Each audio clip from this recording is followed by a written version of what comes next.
voice of the original Alpha 5 and Mighty Morphin Power Rangers Zeo and Power Rangers Turbo.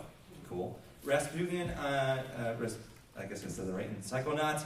Billy and his dad Harold in Grim Adventures of Billy and Mandy. Grey Matter and Ben 10, Daggett, the Angry Beavers. The list just goes on and on and on. Bumble in Connectimals. The title character Zim in Invader Zim. Mouth in Kick Butt Towski. Whoa. And Orthopox in Destroy All Humans series. Please give a Connecticon welcome to Richard Horvitz.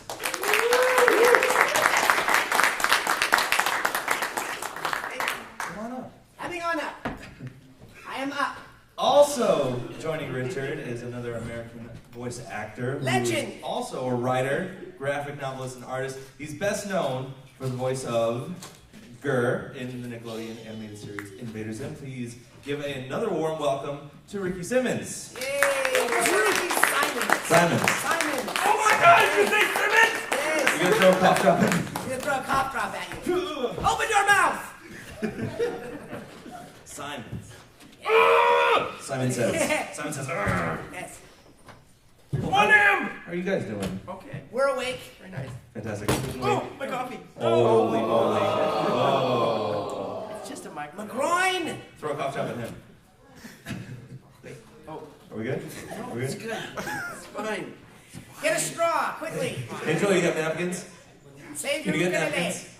Thanks. It didn't get on the ukulele though. It only I got on can't the take him anywhere.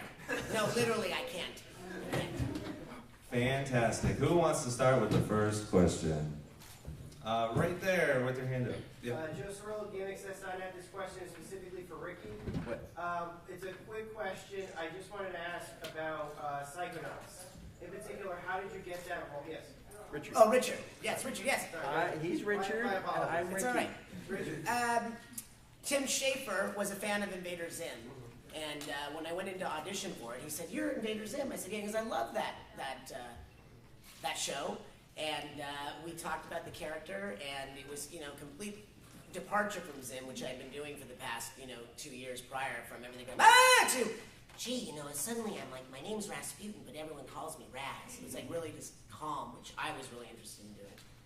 And Tim and I just hit it off famously. We're still very good friends. I do all of Tim's games. I did his current one, Broken Age, and I did Brutal Legend with Tim, and I love Tim, and that's how.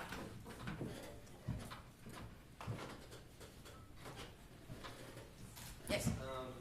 Josh Wallace-Bullock from WCCA TV. There was one episode that they were about to make before the Christmas episode in Invader Zim. Yeah. I remember that show. Yeah. Did you guys actually record for that, or? We recorded 2 episodes that didn't get animatable. Yes. Although, if you look on the internet, you guys have heard of the internet? It's a place online. I think they refer to it as the web sometimes. Yeah. On the YouTubes. On the YouTubes. We have done script readings of the unanimated projects With at our- InvaderCon. With our faces. With our faces with our faces making noise. Yeah. Yeah. So there's you 2 of them of episodes. Yes, that you can see in a reading of all the cast members that we've done at InvaderCon. Yeah. We're going to do our 3rd and final InvaderCon in 2 weeks. Yeah. And then they kill us in And the then field. they take us out to a field and shoot us. Fine. We've had our time. So we're kind of taking our time getting to the final. No, InvaderCon. I'm ready. I'm ready It's for going it. to be in Austin, Texas. Tired and I'm Yes. In the front. The microphone. How much energy did you have to have when you were recording sessions in Invader Zim? Like your characters. Oh, sorry, Garrett from GarrettSmod.com. Yes. Hi, Garrett. Hi. It seemed like you had a lot of energy while speaking. Every time we'd get the script, it would be sent to us in advance, and I would open up and say page 1, lines 1 through 20, and it was all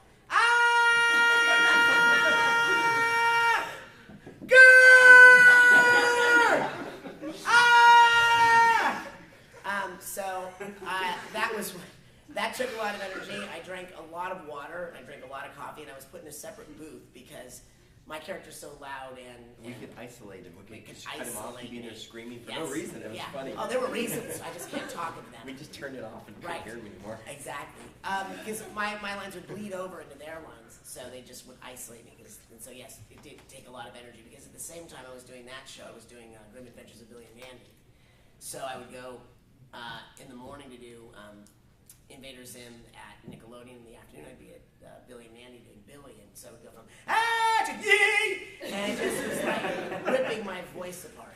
So they eventually separated our sessions so that I was at Nickelodeon on Thursdays, right? Thursdays we did that. Sure. Sure. And Mondays at Cartoon Network. So, to answer your question, yes, it took a lot of energy. Next one. Over there. Hi, I'm Keiko from Cosplay NYC Magazine. Hi. And my question is for both Richard and Rikki. Oh, that's me. When you come to conventions and you see people in the cosplays of voices that you've done, how does it make you feel? I love it. I always take pictures of them. I feel pretty good. Someone came in dressed as a Raz to a couple conventions, and I often photographed the good Razes and sent them to Tim Schafer. My favorite that I ever saw, there was a girl that she was very svelte, and she had tiny little legs, and she made an accurately to-scale Gur costume in the dog suit. So she had these tiny little legs and this giant, massive head, and her mother and her sister had to help, like, maneuver her everywhere, or she would topple over. And the head was, I'm 6'3", and it was taller than me. It was amazing. I loved it. That is So I like, just yeah. pushed her over. That is my favorite thing with cosplayers, when you see them at the beginning of the day and they're carrying these huge mallets. They're like this big. They're like carrying like, oh my god, I want to follow just to see how long till they go. God, I hate this thing. Why did I you build carry this? it. Why did I build I this? don't want to carry it. I could barely fit it into our hatchback. Carry it. No, we got our pizza in there. Right over here. Hey, Jeremy from Indianapolis.com. Any chance of me seeing Raz returning for another round? You know, we talk about it often. If we get the money, I'm sure there would, but that's always the issue. Is, you know, we had trouble finishing the first one. The second one, there was some interest for a while from if you follow the Twitters. The guy who invented Minecraft was interested until, you know, Tim said, well, this is how much it costs. Yeah, because, you know, Tim's artwork is amazing. That's what I love about his games. Like this Broken Age, the one you can download on Steam. It's just gorgeous. It's just gorgeous to look at. That's what I love about Tim's work, and the stories are amazing. Way in the back. Hi, John Reynolds from WSIN Radio and WCTV 14. Hi. WSISN Radio, coming to you live from Connecticut 2014.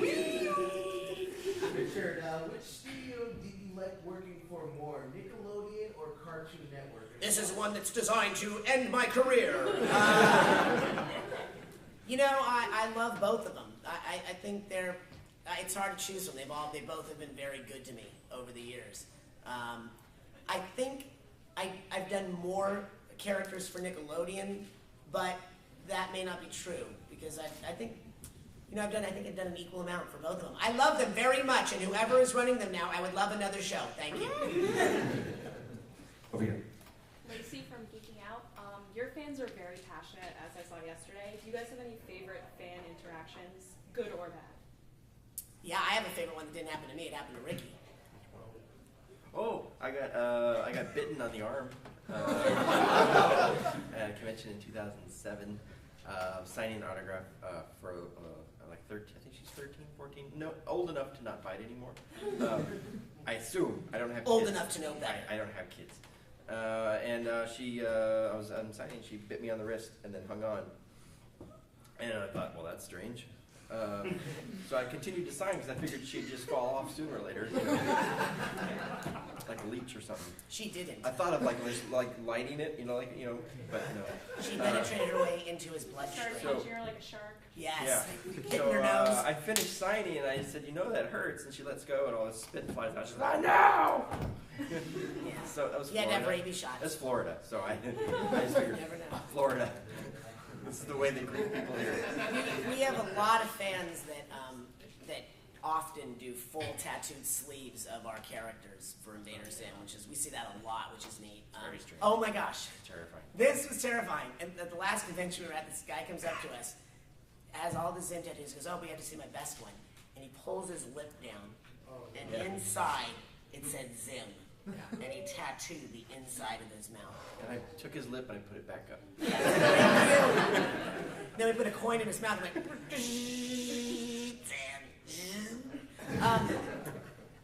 so He when, told my fortune, though. I know, I told you fortune, his name is Zoldor. Yeah.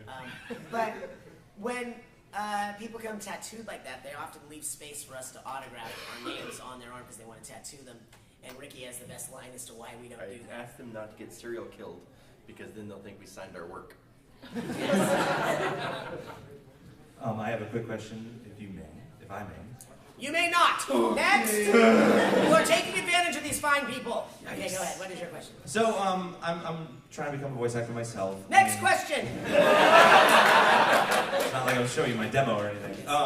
So what kind of best techniques can you give everyone out there for making, sound effects, noises, stuff you've done with Dad? Well, before? first you have to have a voice box. Let me play you on. That starts. Here we Okay, go. all right. Is there a song? Yeah, there's a.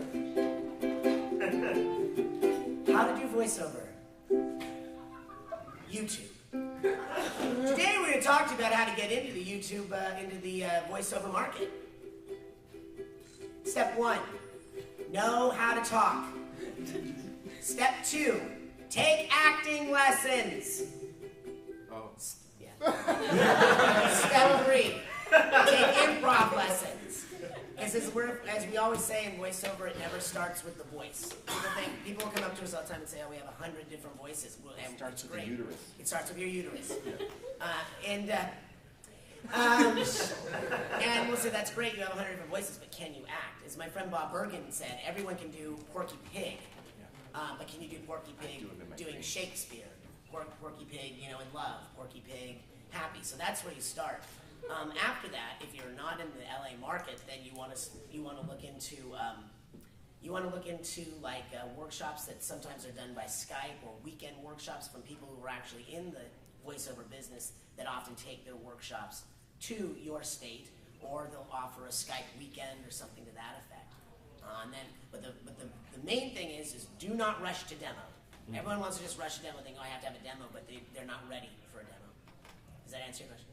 Sort of. Okay, good. Next question. So, I was just wondering. Oh, I'm Cameron from Garrett's Montana. Hi, Cameron. I'm Richard. This is Rikki. And I was wondering, given From Earth. yes, from Earth. I was wondering, given the way your characters interacted with each other, and the fact that it was probably like a little different from like Billy, for example, where you have like a very serious character and a relatively mean character, to be interacting with another crazy character. What was that like? Was that like weird to have characters interact like that? No, not at all. We had scripts. Yeah, scripts. It was a lot of fun. In every character that I do, they want something. So in every scene, in every situation, they want something. It's something specific that they say. So it's easy to keep track of what that person is about. The most that I did a lot of interacting on Billy with Billy and Billy's dad, like in the Mogar episode, was like one of my favorite ones. Because sometimes it's fun to step out of the character that you do week after week and get to be somebody else in the show. So it wasn't weird. It was fun. I like it. And I was fortunate to work with a lot of great creators like Maxwell Adams and Jonan Vasquez and Mitch Schauer that knew that I'm very improv based and very kind of manic in my personality, and so they allowed me to improvise a lot. So a lot of the craziness comes from my own instability. And craziness is good to wrap it up right now. So let's give these guys a round of applause. Desiree song. You want the Desiree song? All right, we'll do the Desiree song. I think we did this. This was a fan came to our table and wanted a song for her. Her name was Desiree. Her name was Desiree. So it goes like this. Desiree is Deserific, resolutely desired. Born in dirty diarrhea, cesspool of hate. Delectably delicious, devilishly demure. Desiree is definitely a pungent little whore.